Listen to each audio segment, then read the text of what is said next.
안녕하십니까, 정재람입니다. 여러분, 최근 들어서 우리 유진 양의 스케줄이 빡빡하게 한 모습을 우리가 볼 수가 있습니다. 그래서 우리 팬들이 참 많이 기뻐하고 좋아하지 않을까라는 생각도 해보게 됩니다. 그런데 너무 스케줄이 갑자기 이렇게 밀리다 보니까 또 한편으로는 많이 힘들겠다라는 그런 생각도 해보게 됩니다. 그런데 이제 가장 먼저 이제 다가오는 화요일 날 화밤이 좋아 있죠. 이 녹화는 이미 이제 끝났으니까 괜찮은데 제가 그래서 한번 확인해 보니까 한 10가지 스케줄이 되더라고요. 전체 6월 달에 잡힌 스케줄이. 그러니까 화밤까지 모두 합해서 화밤 4번 하고 6번 하고 이래서 한 10번 정도 되는 것 같았습니다. 그래서 이 화밤 때 이번에는 지난 제 4월 5일 날 했던 18회 때 패밀리 축제 그때였죠. 그 4월 5일 날 해가지고 유진 양 아빠하고 함께 무대에서 노래를 가슴 아프게 부르고 했던 그때 제가 방송이 끝나고 5월 달은 가정의 달이니까 한 번 더 가족을 초대해서 이번보다 더 나은 무대를 한번 보여줬으면 좋겠다라는 방송을 한번 했었는데 제작진에서 제 방송을 들었는지 또 가족을 초대해서 이번에는 어머니를 초대해서 그렇게 하는 무대를 예고 영상을 통해서 우리가 볼 수가 있었습니다. 그리고 또 이제 6월 5일 날 바로 TV조선 스타 다큐 마이 웨이 9시 10분에 박인수 교수 편에 우리 유진 양이 초대를 받아서 출연을 하는 모습을 예고 영상에서 이미 우리가 알고 있습니다. 그리고 또 6월 7일 날 화밤 있죠. 그리고 6월 11일 날 포항 시민의 날 축제가 또 있고 19일 날 바로 이제 잠실 주경기장에서 제1회 드림 콘서트가 있고 지금 화면에는 박인수 교수님 만나서 이제 대화하는 모습이 지금 제가 보여드리고 있습니다. 그래서 전유진 양이 잠실 여기에 6월 19일 날 잠실 주경기장에서 하는 여기에는 바로 이제 한 30명의 가수가 출연을 합니다. 거기에 이제 요요미, 나태주, 김나희, 남진, 서른도, 금잔디 이렇게 전체 대한민국 트롯 가수들이 스케줄이 없는 가수들이 많이 참여를 합니다. 거기에 우리 유진 양이 출연하는데 보니까 우리 유진 양이 최연소 출연자인 것 같았습니다. 그래서 유진 양이 제일 막내구나 이런 생각도 했는데 정말 이렇게 바쁜 스케줄 속에 유진 양 어머니께서 참 힘들겠다. 유진 양도 유진 양이지만은 그래서 여기에서 부를 노래를 연습하고서 하기만 해도 엄청 바쁘겠다라는 생각에 참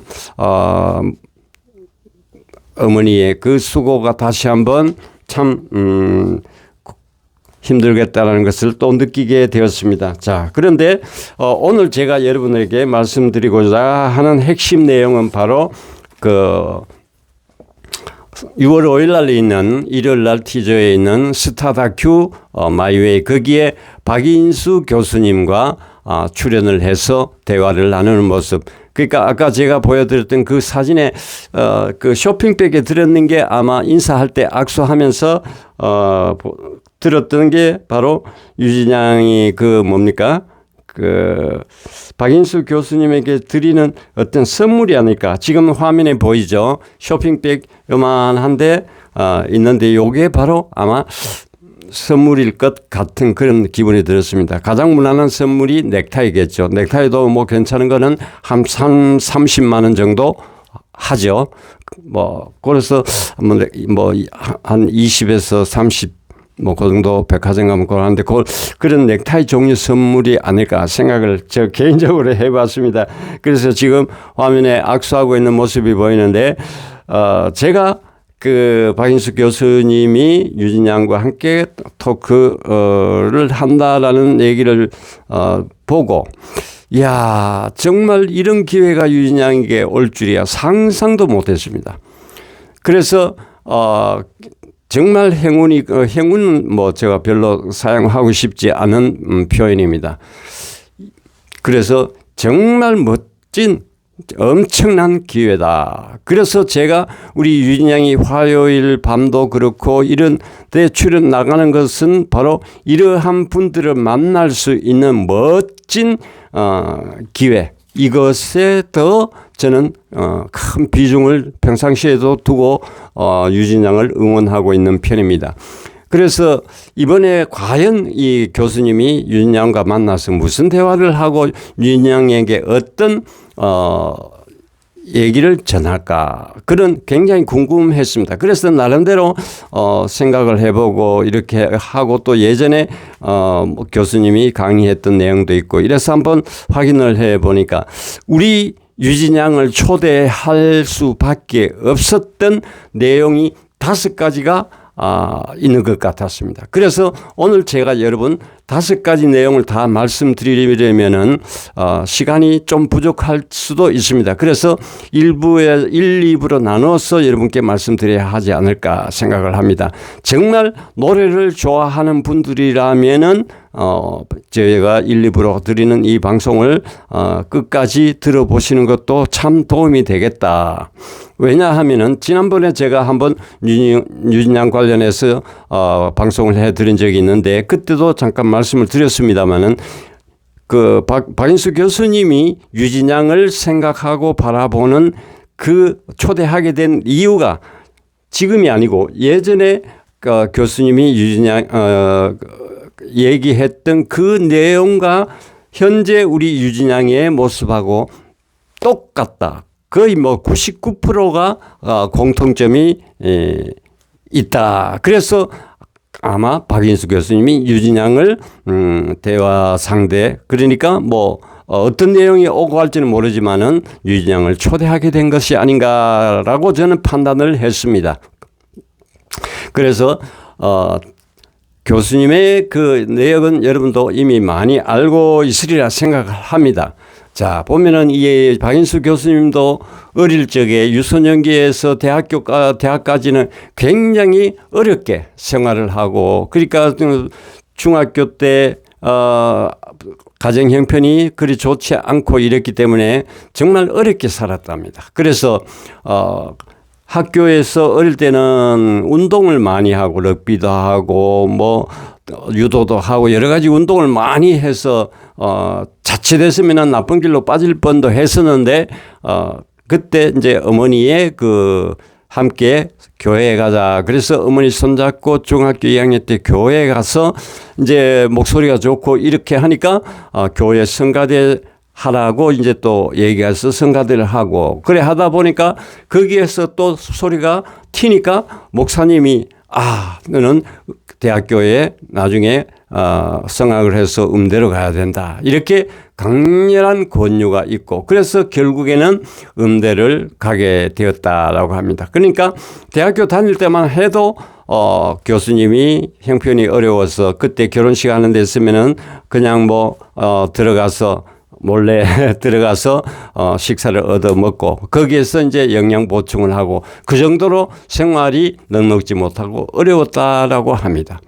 그런데 왜 박인수 교수님이 유명하냐, 여러 가지가 많이 있겠습니다만은 뭐 그래서 이제 83년도에 미국에 있다가 이제 서울대 음대에 이제 교수 초빙은 여러 번 교수 초빙이 있었지만은 거절을 하다가 83년 45살에 서울대 음대 교수로 이제 오게 되었다고 합니다. 그래서 교수님 그때부터 이제 교수 생활을 하고 지금 현재는 그 백석대학교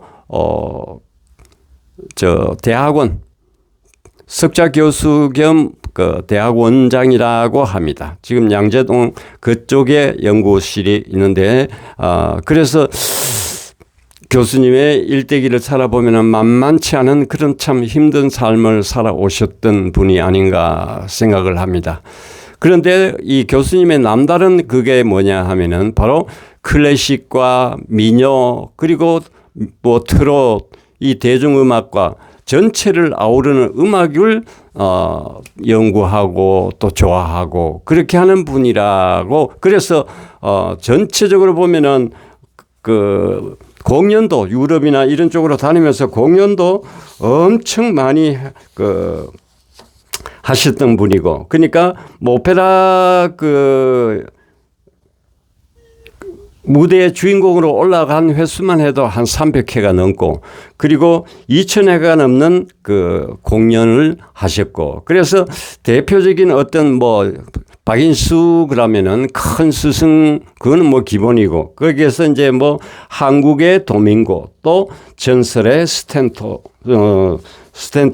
또 뭐 라보엠 주인공 100회 이상 했고, 또 벨칸토 창법의 우리 한국의 제1인자라고 해도 과언이 안 될 정도로 이렇게 정말 유명한 그러한 교수였고, 지금은 이제 연세가 85세인가 그렇죠. 그래서 연세가 많이 들어서 현재 강단에는 서지 못하고 그냥 연구원에서 대학원 장을 맡고 계시지만은 이런 참 분이었다. 그런데 이런 분에게 우리 유진양이 초대받아서 갔다라는 그 사실, 그러면 왜 초대를 해서 갔을까라는 것을 제가 곰곰이 생각해 볼 때 놀라지 않을 수 없었다. 그래서 이런 분과 마이웨이에서 우리 유진양이 만난다라는 소식을 듣고 너무너무 좋기도 하고 반갑기도 하고, 유진양에게는 정말 얼마나 큰 영광인지 알 수가 없습니다. 이런 분을 만난다라는 것은 정말 쉬운 일이 아니거든요. 물론 뭐 쉽게 만나는 사람도 있겠지만은 이 음악을 하면서 이런 유명한 분을 만난다는 것은 정말 대단한 거죠. 자, 그래서 우리 유진양이 이런 저는 화밤에 출연하는 것도 좋지만 화밤에 출연하는 여러 레전드 분들이나 이런 분들을 만나고 그분들이 노래하는 모습을 듣고 표현하는 모습을 듣고, 또 그들에게 한마디씩 듣는 얘기, 충고, 뭐 가르침 이런 거, 노래하는 거 어떻게 하는가 이런 것도 보고 배울 수도 있고, 또 그러다 보니까 이런 박인수 교수님 같은 분들도 만나게 되고, 그래서 제가 유진양에게 바랐던, 바로 그때 기대했던 점이 바로 이런 점입니다. 나가서 노래 한두 곡 하는 것보다도 그 이상의 어떤 효과를 배울 수가 있고, 그래서 이런 점을 굉장히 나름대로 유진양에게 기대하고 그랬기를 바랐습니다. 자, 그래서 이런 점을 박인수 교수님이 어떻게 들려주기 위해서 우리 유진양을 초대하지 않았을까. 화밤에 유진양이 출연해서 노래, 그리고 여러분의 뮤지컬, 성악, 트롯, 뭐 이런 레전드를 만나서 노래하는 한두 곡 부르는 그거보다도 그들에게 배우는 거, 경험을 하는 거, 그들의 모습은 어떤가, 행동은 어떤가, 말은 어떻게 하는가, 그들의 노하우가 뭔가, 무대 포스는 어떤가, 이런 것. 참 그런 거는 돈 주고 배울 수 있는 게 아니기 때문에, 그래서 교수님을 만나기에 너무 기뻐했던 거죠, 제 개인적으로. 자, 그래서 배움이라는 게 바로 단순한 것 같지만은 말과 행동과 느낌과 또 거기에 또 어떤 실천이, 이런 모든 것이 내 속으로, 나한테 내 것이 되려면 내 속으로 전달이 되어서 들어올 때 진정한 가치를 느끼게 되고 스스로 또 인정을 하게 되고, 이런 기회에 우리 유진양이 교수님의 노래와 관련된 철학이 뭔지 조금이라도 알아가는 멋진 기회가 되기를 정말 바라봅니다. 그런데 왜 전효진이었을까요? 여러분 한번 생각해 보셨는가 모르겠습니다. 박인수 교수님이 유진양과 데이트하는 걸 왜 그랬어요? 왜 유진양을 초대했을까? 제가 5가지라고 했습니다. 첫 번째가 바로 교수님의 유명한 말을 제가 한번 소개해 드리겠습니다. 인용하겠습니다. 음악은 지식이 아니고 상식이다라고 하신 분입니다. 그러니까 음악은 지식이 아니다. 배워서 뭐 공부하듯이 하는 것이 아니고, 바로 음악은 듣고 좋으면은 된다. 듣고 좋으면은 된다. 바로 음악이 좋으면 된다. 이 말은 바로 이제 감동이 있어야 된다라는 것이죠. 노래를 듣고 음악을 듣고 아무 감동이 없으면은 그는 음악이 아니고 그냥 소리다 라는 것을 교수님이 얘기를 했었습니다. 제가 왜 이런 말을 하는지 여러분 잘 들어보시면은 우리 유진양에게 무엇 때문에 이런 얘기를 하나 아마 궁금해 하실 겁니다. 그런데 노래하는 사람은 노래 공부보다, 또 교수님 얘기입니다. 노래 공부보다 실제 생활 교육이 더 중요하다. 그러니까 공부보다도, 노래에 관한 공부보다도 실제 생활이 더 중요하다. 그러니까 실제 생활 교육이 더 중요하다. 그러니까 사회생활에서 많은 것을 경험하고 그 속에서 많은 것을 깨닫고 배워라. 그리고 그 배운 것을 실천하라. 실천한다는 것은 바로 음악과 관련된 얘기입니다. 그래서 실제 생활에서 배우고 느낀 것을 노래와 연결 지으면 된다. 그러니까 그런 것을 어떻게 지식으로 가르칠 수 있나. 본인이 해야 할 몫이 바로 그거다. 자, 그런데 여러분, 자, 이제 전유진 양이 제가 왜 이 얘기를 인용을 하느냐 하면은 여러분 기억나시는가 모르겠습니다. 전에 우리 유진 양이 그 미투 때 정말 이상한 사람들로부터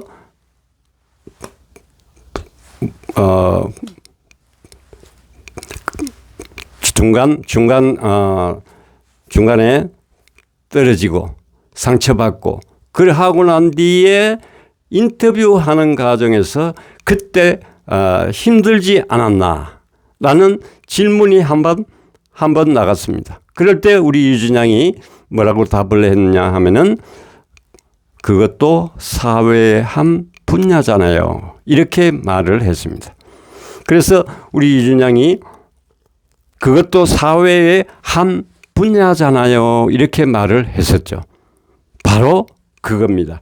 그러니까 우리 사람들이 그 생활을 겪으면서 생활 속에서 느끼고 깨달았던 것, 그것이 바로 유진 양이 말했던 그 오디션 현장도 바로 한 사회잖아요. 그러면서 나중에 사회학도 공부하고 싶다. 이런 얘기를 유진 양이 했었습니다. 자, 여러분 기억나시는 분은 있는가 모르겠습니다. 유진 양이 그때 인터뷰할 때 자, 그곳에 있었던 그 한 곳도 바로 사회니까 얼마든지 그런 일이 일어날 수 있다. 그래서 나는 그것을 체험을 한 것뿐이다. 이렇게 답한 거나 마찬가지. 그러니까 교수님이 얘기하는 것이 바로 음악은 바로 지식이 아니고 상식이다. 그러니까 실제 생활, 사회생활에서 경험을 하고 그것을 배우고 깨닫고 익혀라. 그리고 그것을 음악과 연결지어서 표현을 해라. 그러면은 된다. 이것이 교수님의 첫 번째 얘기입니다. 그리고 두 번째, 박인수 교수님과 박인수 교수님의 첫 번째 상통하는 점이 바로 사회에서, 사회생활 속에서 자신의 삶 속에서 노래를 배우겠다, 경험하겠다, 체험하겠다. 그 얘기가 첫 번째 상통하는 얘기입니다. 자, 그리고 두 번째는 돈을 사랑하는 사람은 아무리 잘해도 음악을 하면은 안 된다라는 말씀을 하신 거죠. 자, 돈을 벌 것 같으면은 음악을 하지 말고 사업을 해야지. 장사를 하든지 뭐 사업을 해야지 음악을 하면은 안 된다. 그런 사람의 노래는 쇼다. 절대 그런 사람은 감동을 줄 수가 없다. 그러니까 유진 양이, 여러분도 아마 기부를 하는 유진 양의 모습도 알고 여러 가지 선행을 많이 듣고 있지 않습니까? 암환우들의 공연, 그리고 그 또 그리고 또 수시로 기부하는 작은 많은 돈을 버는 가수도 아닌데 기부하는 모습 많이 듣고 있지 않습니까? 그래서 수시로 이웃을 돕고 재능 기부도 하고 이렇게 하는 그 어린 소녀의 착한 심성, 이런 것 바로 돈을 사랑하는 사람은 할 수가 없죠. 내 주머니부터 채워야 되니까. 그래서 바로 교수님이 얘기하는 두 번째 가수 음악을 하는 사람의 요건이 되겠습니다. 자, 여러분 여기에서 끊고 2부에서 다시 시작하도록 하겠습니다.